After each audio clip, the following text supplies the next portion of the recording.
Hello, and welcome to the Thyroid Warrior Podcast. I'm Ebony, and I'm here as your wellness facilitator.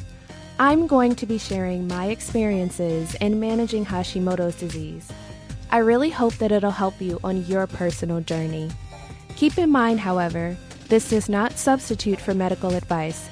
It is only for your information and motivational purposes only. Now, let's get started. Hello, friends. I am so excited for this episode.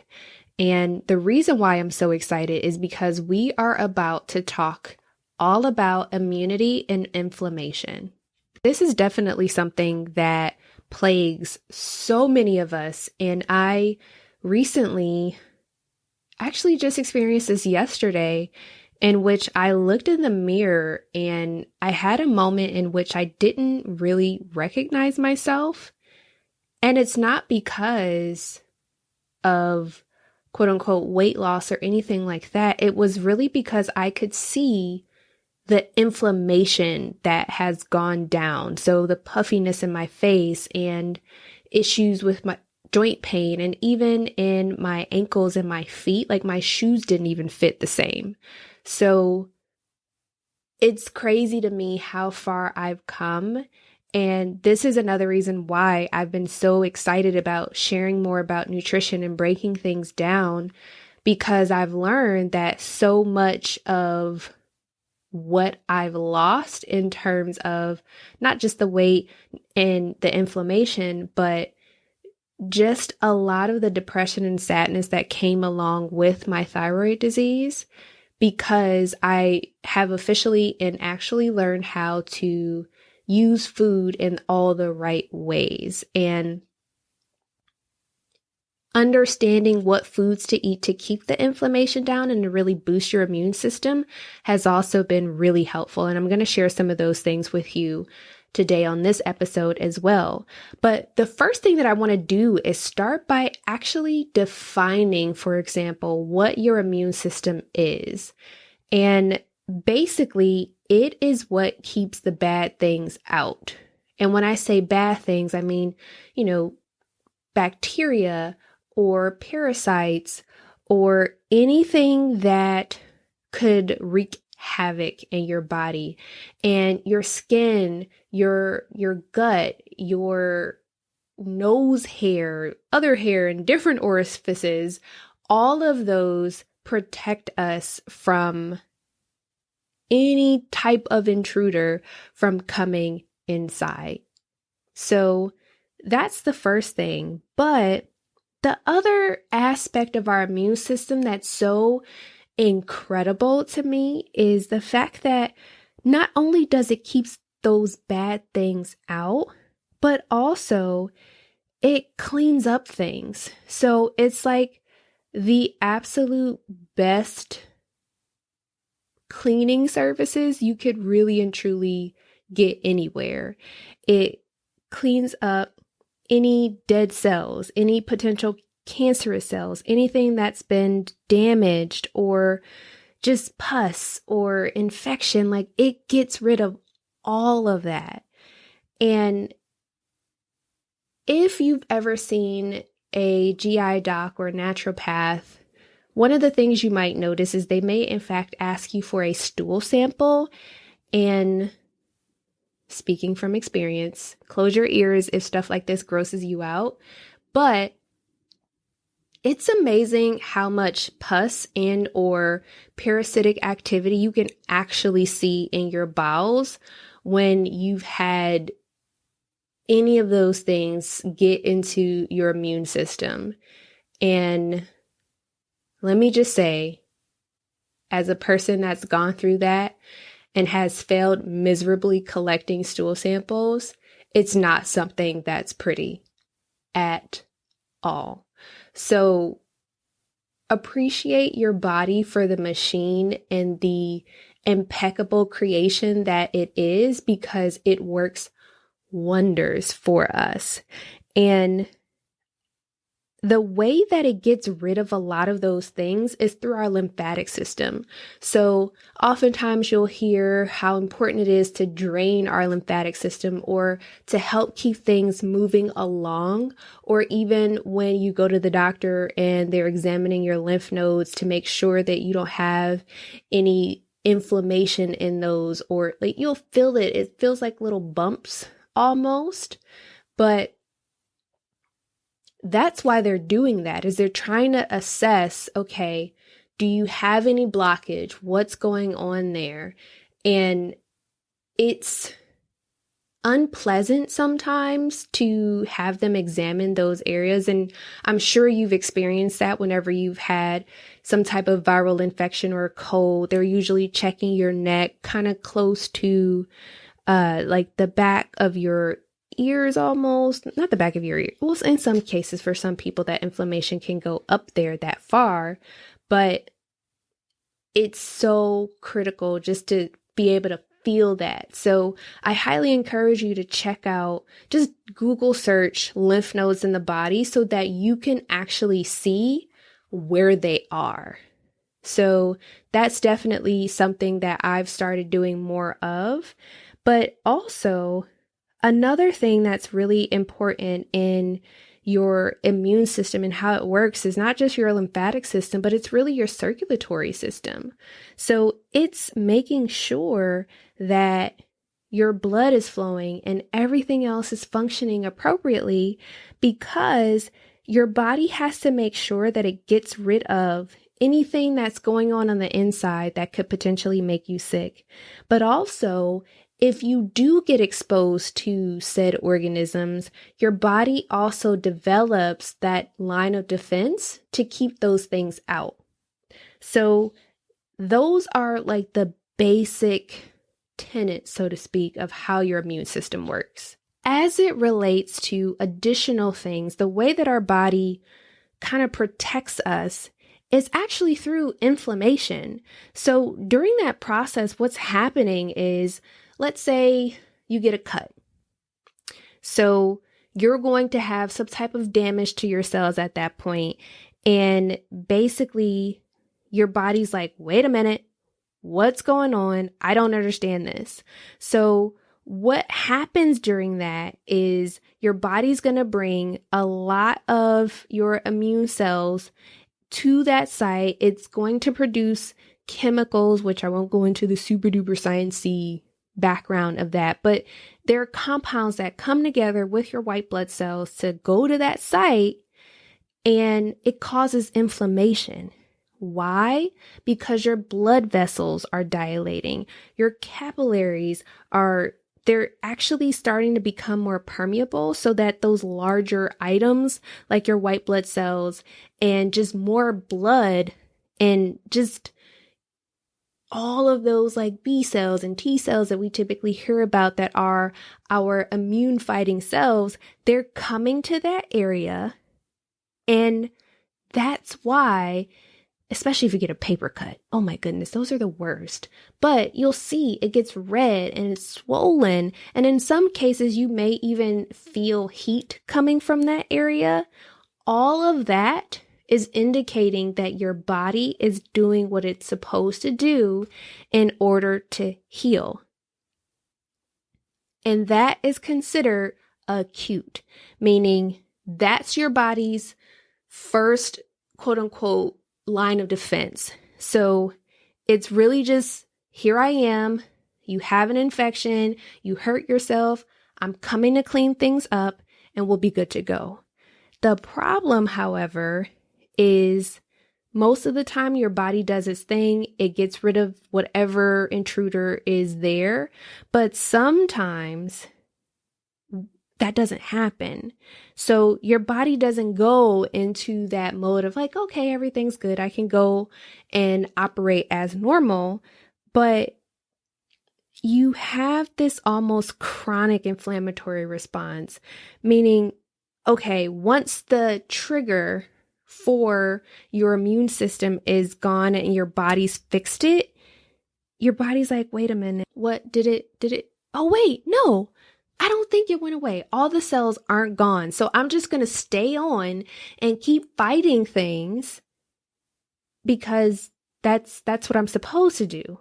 So the only issue with that is when your body doesn't actually stop that process or turn off the inflammatory response, that's when a lot more things happen. And I mentioned before that your capillaries, they actually expand a bit more.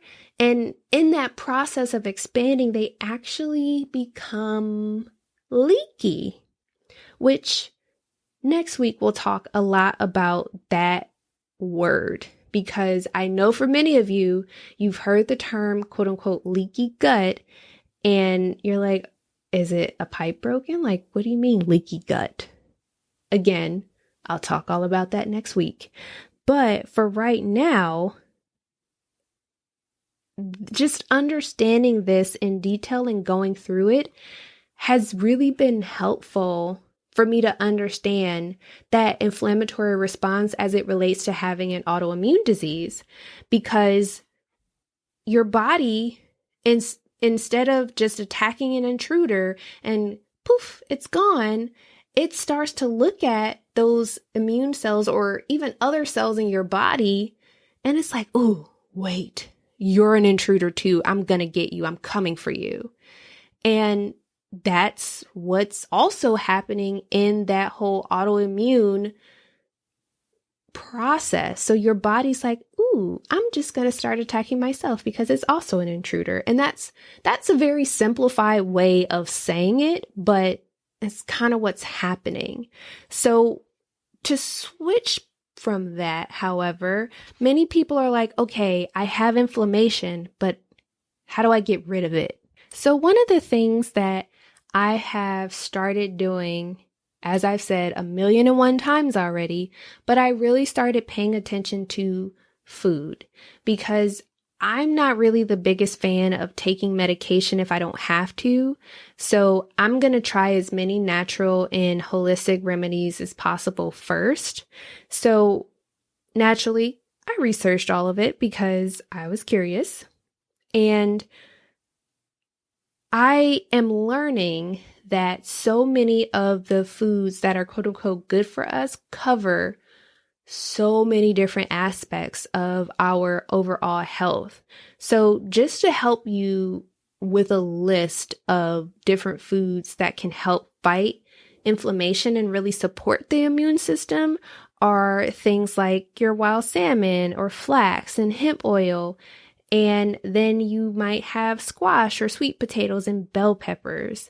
And everyone is all about the vitamin C, but it really and truly does help.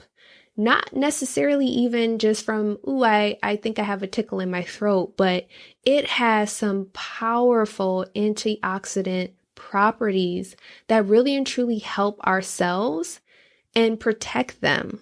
Even in the past, I've heard people say, ew, onions, garlic. Pfft, no, I don't want my breath to smell. But those two things have so many incredible compounds in them that help our body to stay well. And even hot peppers. I don't like a lot of spicy food, but knowing that that will actually help to enhance the circulation of blood in my body and just help the mucus to get flowing. I mean, how many of you have actually had hot food and all of a sudden the fireworks happen and then the fire hydrant comes on and you're like, oh my gosh, all of a sudden my nose is running and all the things are happening. So that's your body's response to that to help you eliminate things and get rid of the bad stuff. I don't know about you, but my mind was really blown when I realized that and learned that. And I'm like, I'll never look at spicy food the same way again. Food for thought, no pun intended. But even, for example, if and when you cook, like cooking with spices like oregano and thyme, both of them are really good for your lung health and your gut health. So I love oregano. I use it all the time. I use it in everything. But I mean, even mushrooms.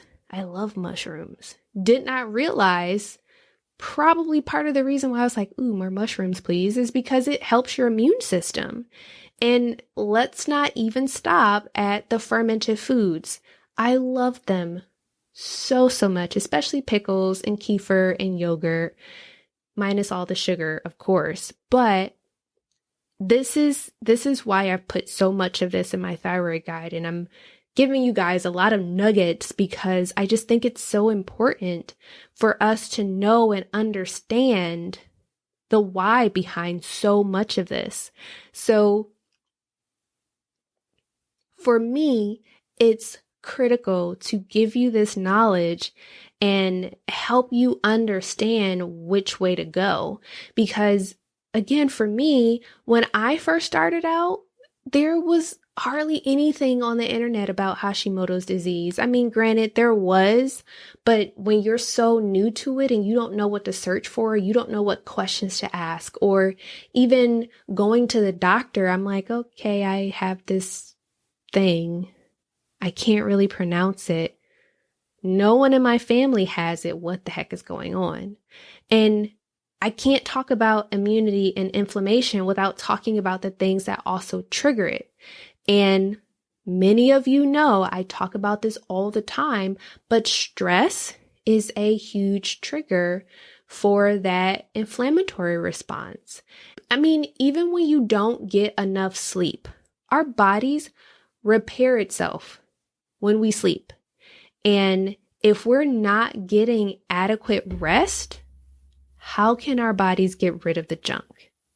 So just going through and processing that even has completely and totally changed how I ensure that I'm getting rest, or how I make sure that all of my meals look like they're a rainbow, because I've learned that so much protection and good comes from the food that we eat. And again, I don't necessarily hop on the organic food bandwagon, not because I don't believe in it, but sometimes just eating more fruits and vegetables is all that matters. And if you're someone that either can't afford to buy organic produce or you just don't have access to it in your area, it's okay. Eat more fruits and vegetables in general. And I really wanted to share that with you guys because it's just so important for us to know, and I want you to be armed with this knowledge. So my challenge to you then is I want you to take inventory. Take inventory of the things that you're eating. Take inventory of how much stress you're under. What do you have going on in your life? Are there major life events happening? Have you been really sick? Did you change jobs? Have you moved? All of those things can have a significant impact on your health and can ultimately affect your immune system, especially like right now. There's so many viral things going on. There are stomach bugs floating around. There's a crazy strain of the flu. And I just look at people, I'm like, no, stay home, keep your germs. I don't want those. But fortunately, I also volunteer and work at a hospital and interact with children on a regular basis. So I feel like my immune system is constantly being checked and upgraded all the time. But I want you to look at those things. And the very last thing is, again, coming up on 100 episodes of the podcast. And I really can't believe that. And I really want to give back to you guys. So I need your help. And if you could go to joyfulebony.com/live event and tell me where you want the event to be and what do you want to see in it. This is my way of giving back to you and saying thank you for everything. So with that, be happy, be whole, and be well. Take care. Okay, thyroid warriors, get out there and take things one step at a time. Remember, be great, reflect on your triumphs, and as always, be well. Take care.